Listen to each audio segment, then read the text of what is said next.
Let it be known to the world that Vern is scared of Nickcliffe. Alright, Mindboy doing a little bit of saber rattling there. Not sure that's necessarily wise. But Nickcliffe is growing. They continue to gain more and more territory over here. Their economy's not looking too good, but that's mostly because of... Wow, that is a huge amount of colonial expansion going on. They have 4 colonists, but 7 colonies. And that 7th colony, maintenance costs are inflated by 900%. Oh, player war.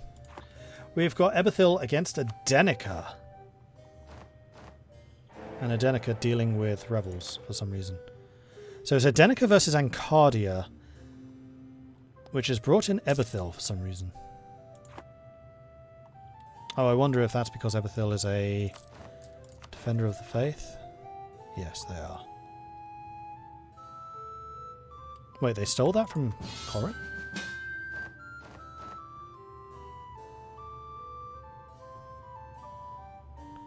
And Vern just got a CB against them as well. Failed to defend Ancardia. Lose Imperial authority. 2 reforms have been managed so far. Imperial authority is off. And the League is still here. Nobody has triggered it yet, though. I'd forgotten the League War hadn't actually happened yet. Regent Court could still return and steal the throne. Meanwhile, Conwell actually won their War of Heresy by the looks of things, and just used that opportunity as another opportunity to continue expanding. This map mode is starting to look a little bit familiar to my Gnomish playthrough. And of course, Coruvia is now a player. Sorry, it's not a player. So Coruvia could still do some damage here if they do decide to attack.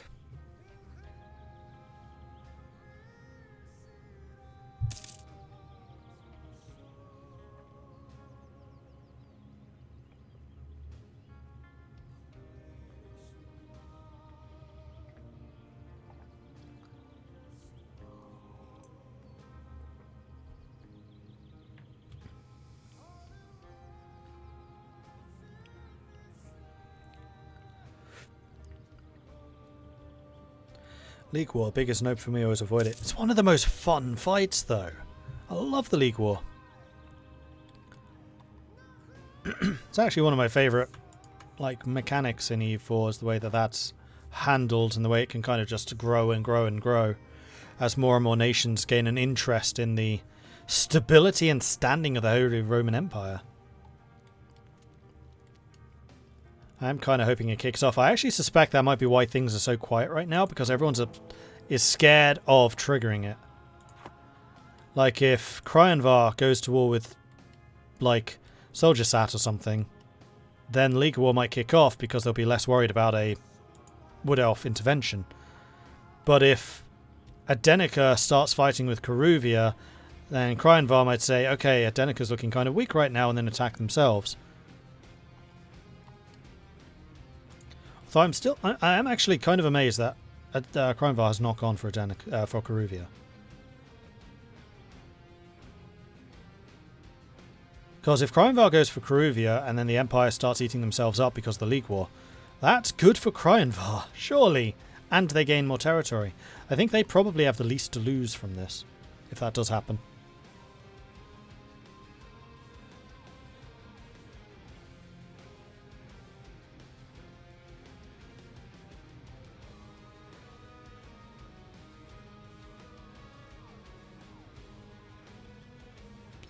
Protestant Mughals and a Catholic Ming tickles me every time. Interesting. Oh, that's one of the things I'm kind of excited about for Origins.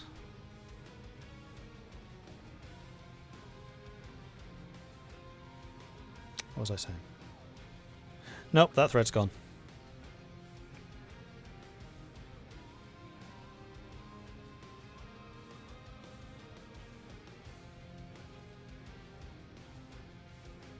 No, I don't remember. It's gone.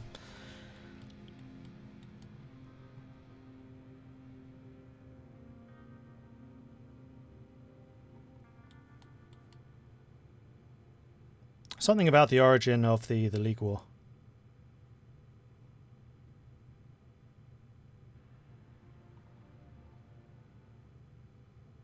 Nope. It's just one of those moments where whatever it was you were trying to say is just whoop, disappeared. Gone into the mist of time.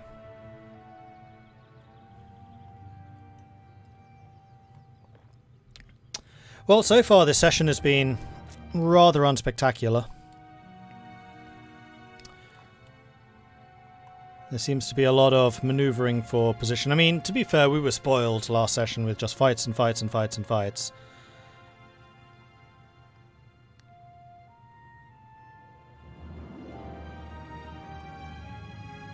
Oh, now we got something. Oslam Asdir is fighting against Grombar. Grombar supported by Eberthil. Eberthil is the thingamajiggy. Also, the last 2 times I did the League War, I had to deal with Austria getting Ottomans and Poland and Lithuania on their side. Little Denmark becomes Little Denmark that did sit on an island, the entire navy blocking the entrance. I wonder if you can tell me what my last League War was like.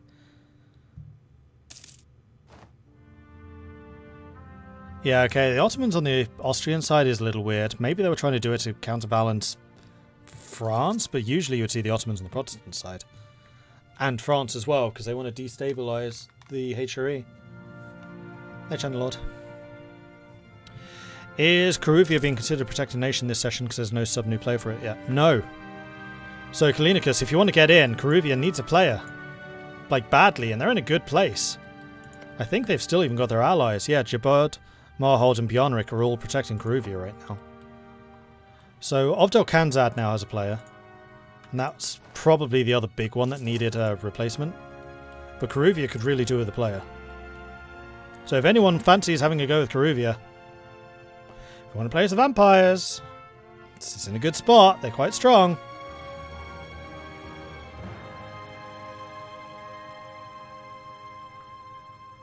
Tempted as I am in CK3 multiplayer starting next week. Oh, interesting. Enjoy.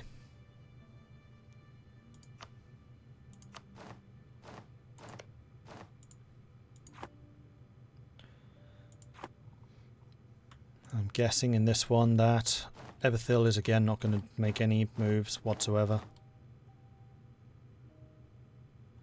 Eberthil's going after Raisenkand.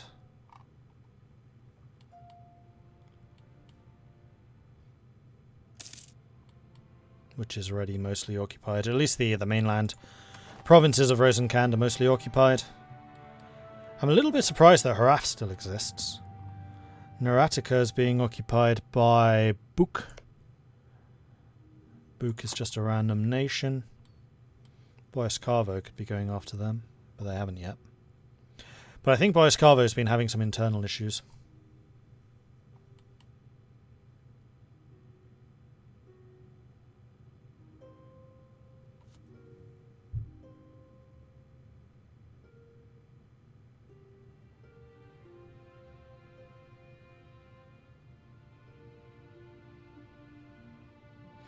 Haven't seen a CK3 multiplayer on the channel yet, have we?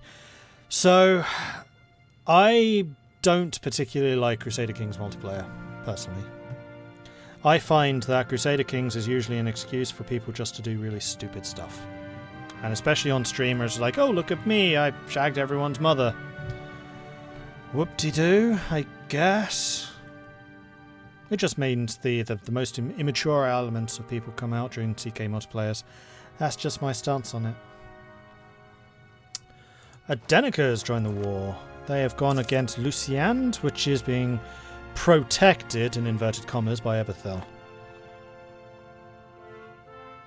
But if you have a good group of people that you can play Crusader Kings with, brilliant. I just haven't.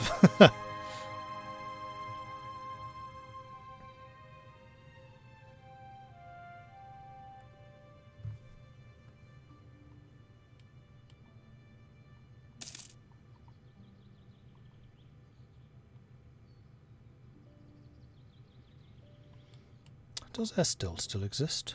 Oh no, Estil was in my Gnomish Hierarchy game. It's not in this multiplayer. Yeah, remarkably impressive Order of the Iron Scepter offshoot. That still kind of dominates Central Escan. CK3 multiplayer is better with a very good close group of players where people don't want to do that sort of thing. Yeah, then I could see the draw. But just every game that I've ever been involved in of Crusader Kings is just descended into that. And I'm afraid I just don't have that kind of humour.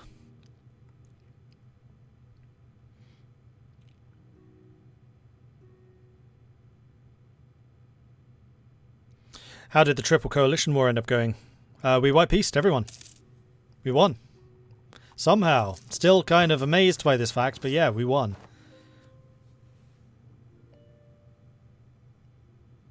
There still is a new mission tree in the bit bucket. Oh, cool. They have an estate of necromancers. Nice. Yeah, I do, like, I did play a game as Esthil myself, and I was a little bit underwhelmed by them in general. I feel like they could do with more content. Like, the Iron Scepter, I think, was fine, but Esthil just didn't have that much to do with it. And also, I found that they snowballed just too hard. Like, once they got going, it was impossible for the AI to even consider fighting you. Like, even more so than with the gnomes, or at least I was getting the coalitions around us. Although, the nation that I still maintain needs the mission tree the most is Shattered Crown. I really want to see them with a proper focus tree. And also, Dame's Crown. There's one other nation. Dame's Crown, Shattered Crown, basically all the crowns. There's someone else that really needs a mission tree. But I cannot remember offhand who it is.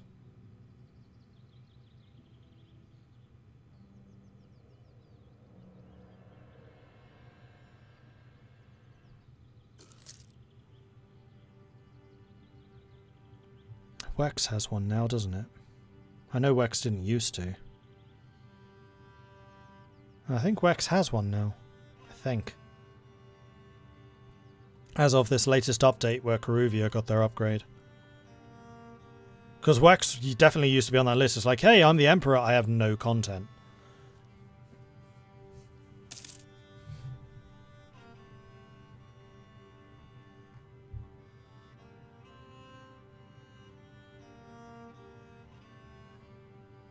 Is Wex still? Oh, they are. For the moment. Let's have a look. That's Adenica. Yeah, see, now they do have a mission tree.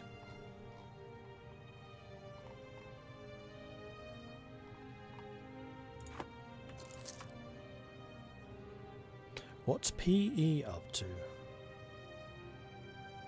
I don't know what you mean by PE.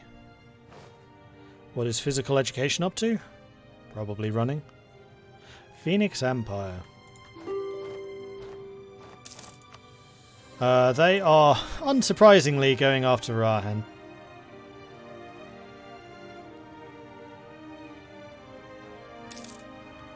And that is absolutely the best move they could have made. After all, Khanzad has sorted out their rebel issues. Looks like they've been trying to push into Hull as Krakazol. They just need to try and secure this before these guys get here. And they need to try and get into here before these guys get up to here. So it's a race. Who can expand this the fastest? Has Abdul Khanzad made any diplomatic agreements allied with grudge bearers? So no.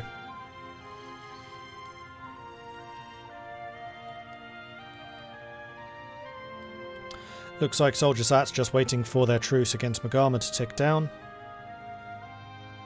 Which is in 2 years' time.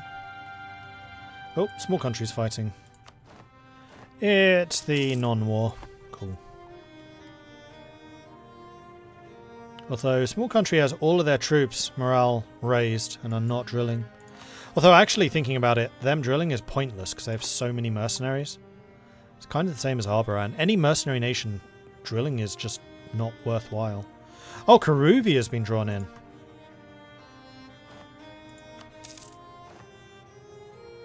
Is this just an excuse to weaken Coruvia?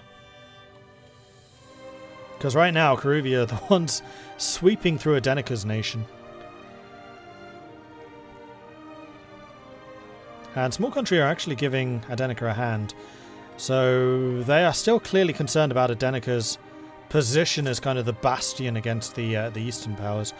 Who's Marhold allied to? Arboran, Karuvia and Jaberd, right. That coalition versus that coalition. Two very large nations and two very large factions in that region. I do like the balance of those. Marhold, Arboran and Karuvia versus Adenica, Small Country and Rubenair. That's a good faction balance right there. That's what multiplayer should be about. With Cryanvar just kind of sitting on the edges going, go on, one of you blink. Just either of you blink, and then I'm at you.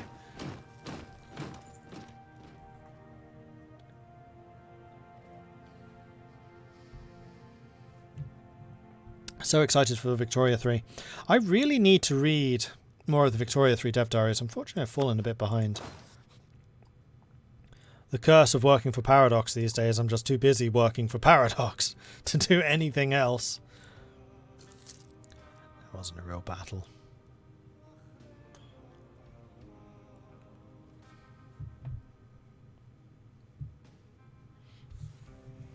I can tell my desk is creaking. Let me see if I can sort that. There we go. Haven't read a single dev diary just to do the time period. Well, I really liked Victoria 2, and from everything that I've heard coming out in the bubble around Victoria 3, I like what they're doing. Nobody seems particularly miffed or upset about anything in it, so cool. And I trust the team behind it.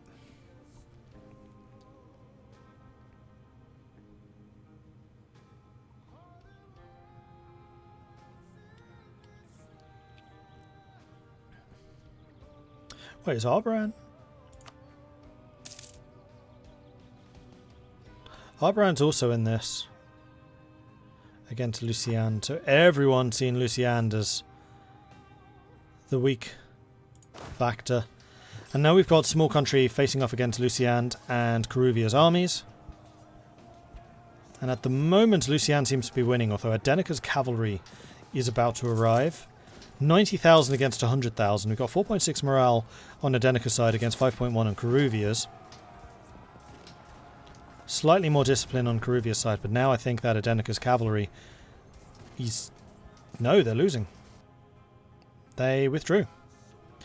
I was going to say, it looks like the cavalry's arrived, but actually it was the cannon in the front row. And Karuvia wins again. See, this is just proving to you how strong Karuvia are at the moment. And had you joined about 10 minutes ago, you probably would have had a very strong nation, but seeing as there's 60,000 Arboran units currently sieging down the forts, I think that Karuvia's dead now. You missed your opportunity. It was a strong nation that could definitely have done with a player. Now, serious mode for a moment. Unfortunately, after the previous session, we had several instances of viewers from this Twitch stream messaging players and basically criticizing their actions in-game. Please don't do that. It's not on. You're not in the game. You are not a part of this game. All you are doing is watching it. Don't harass the players. Like, just don't. It's bad etiquette. Don't do it. I'm surprised I even need to say this. Like, don't. Please. I appreciate that you're in this chat. I appreciate that you may have strong feelings about what's happening in the game. Keep them in chat. Don't take it up with the players. Let the players play the game. And we have another battle. Arboran with their tier 3 commander. Not a wizard. Fighting against Karuvia, and it looks like Karuvia's got the upper hand, and Arboran is forced to retreat.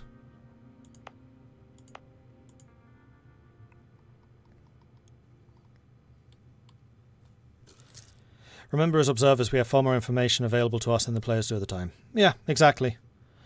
And like, I know that there is a big thing about backseat chat, backseat advice and stuff coming in. I personally don't care that much. I know that other members in chat have a differing opinion of that. But I'm a streamer, I'm a professional, I am used to dealing with that kind of response and feedback. The players aren't. So just don't message the players. Like, if you have something to say to the players, say it in public channels. Like, we do have a Discord, you can head over there. I'm sure that the players are more than happy to interact with you guys if you do have questions about what they're doing and why. But slipping into their DMs and criticizing them? No, don't.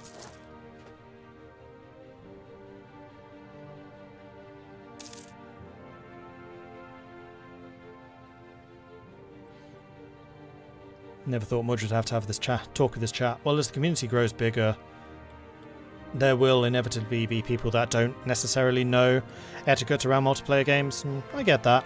Sometimes we just need to be instructional in how we deal with it. Consider yourselves now told.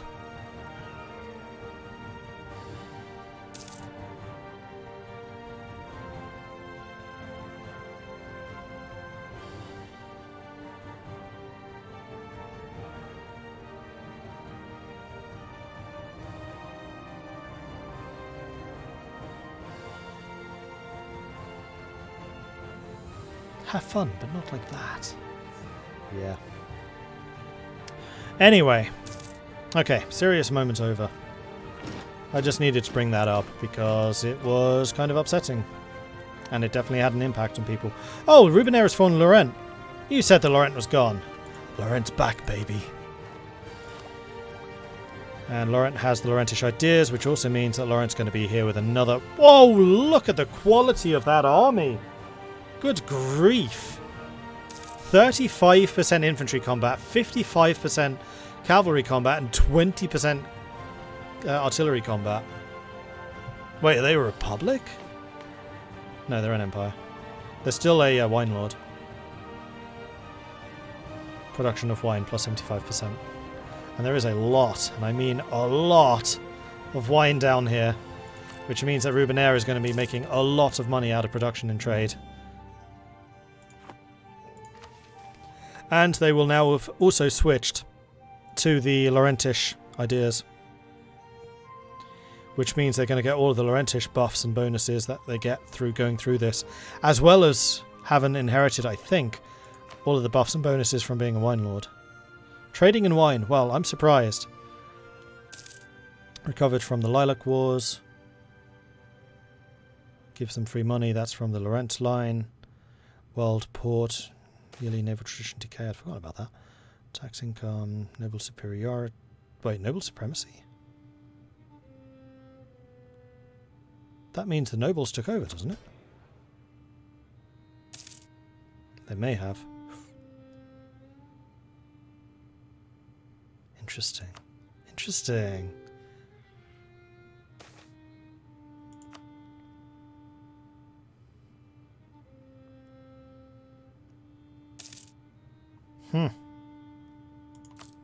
That might explain why their armies are so strong. But I was trying to take a look at their military stuff. Vincent Association, mercenary cost reduction, human military, human administration. So no, I don't know that they necessarily kept any of their Rubenair modifiers from the Rubenair mission tree, I'm not sure. Although the mission tree would have been doing things like building up the provinces and getting free dev buffs, which I'm sure they will have been getting here as well. Red Glades are a Rubenair vassal. Rubyhold is a Rubenair vassal. So they've got all of their traditional things. I think the main contest now is going to be over here, which is oddly familiar from my own time as Lorent. Plus, of course, they're going to have probably some kind of contest with the small country, because the small country owns a lot of territories which Lorent would love to be in control of. In fact, let's go and take a look at their focus tree to see just what they're actually going to have access to.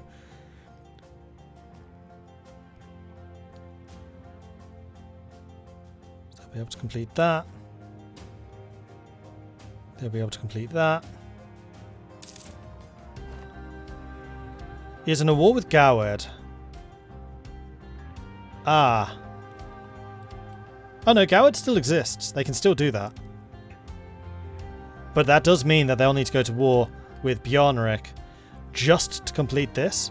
And that's just going to give them access to the Halfling suzerainty, which requires them to control all of those provinces currently flashing purple.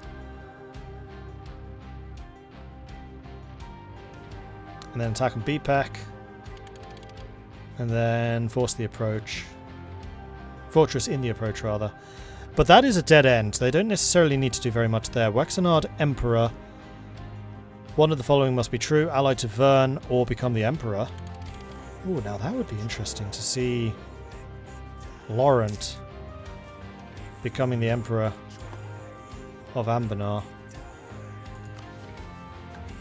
But if they get their alliance with Vern, which I'm not sure they'll necessarily do, because Vern controls territory over here, which they will eventually need. Deal with Wineport, they've already completed.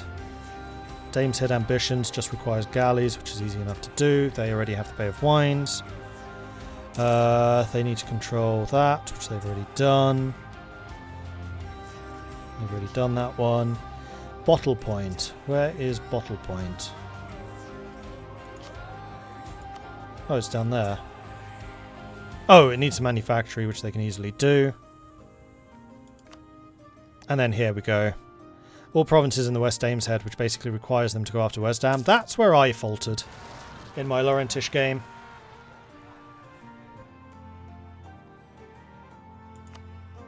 And then going after Anbennar. Yeah, see, unfortunately, after a certain point, Lorent's mission tree just gets super aggro. And it's just like, we want you to control all the things. Like, that one should be possible if he moves quickly against Royal Sard. Which is already their march, so never mind, they've already taken that.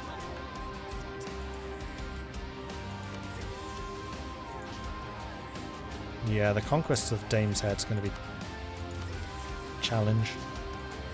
Invasion of Damsir. 3 electors must be backing Lorent as the Emperor. And then become Emperor of the Empire. Or abolish Anbennar. Develop the Bay of Wines, they can do that easily enough. They've already done the Summer Palace. Laurentian Supremacy. Bay of Wines, the highest value trade node in the world. With small country help, they might be able to do that one. Golden Age of Wine for 100 years. New iron mine, just requires development. And then the Foundry of Lorent. Lorent will switch to coal. And gains a whole bunch of upgrades. And then we have colonization stuff, which they haven't even started on, so I don't think they're going to be able to do any of those. Renovating Lorentin, that's just upgrading the province down... Wait, no it's not. Yeah, I was going to say, that's the capital. Upgrading the capital, getting free development, getting university, getting mage's loyalty, and then getting a mage ruler. Right, Ruby Crown is something that I was trying to get for absolutely freaking ages.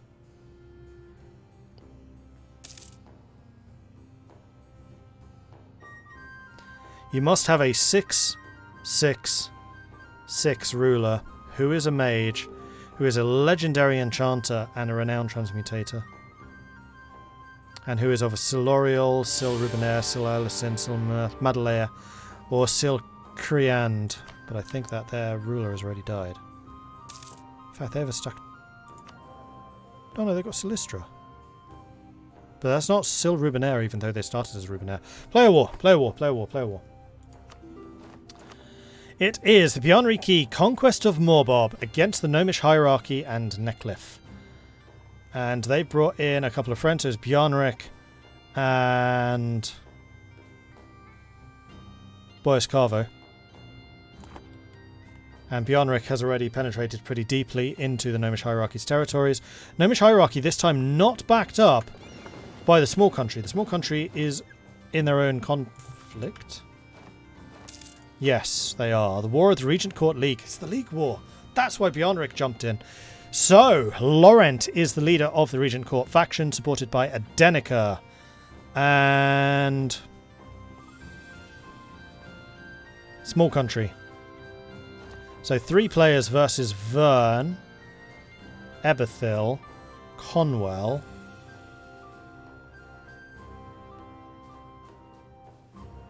Three on 3.